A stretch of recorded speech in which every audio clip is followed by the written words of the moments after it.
বিশ্ব সাইকেল দিবস উপলক্ষে রবিবার সকালে এক অনন্য পরিবেশ বান্ধব উদ্যোগের সাক্ষী থাকলো দুর্গাপুর শিল্পাঞ্চল মহকুমা শাসকের দপ্তরে। বিশেষ উদ্যোগে এদিন সকাল 7টা নাগাদ দপ্তর প্রাঙ্গণ থেকেই একটি বর্ণাঢ্য ও সুসজ্জিত সাইকেল র্যালির শুভ সূচনা করা হয়।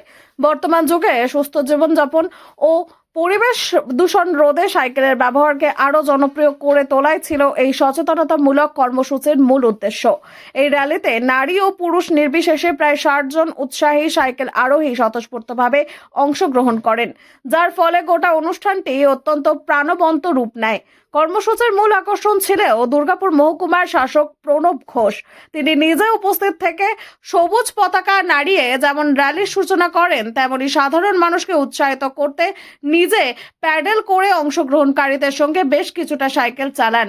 পরিবেশ রক্ষায় প্রশাসনের এই ইতিবাচক পদক্ষেপকে সাধুবাদ জানিয়েছে স্থানীয় বাসিন্দারা।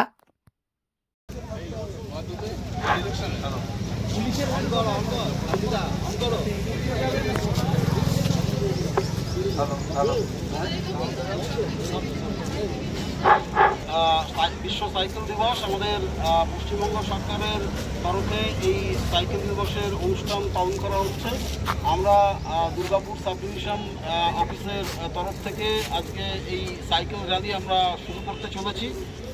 আমি সমস্ত যারা অংশগ্রহণ করছেন তাদেরকে সবাইকে অভিনন্দন জানাই। আমাদের মধ্যে এমডি ডব্লিউবিএসটিসি প্রণব ঘোষ স্যার আছেন, ওনাকে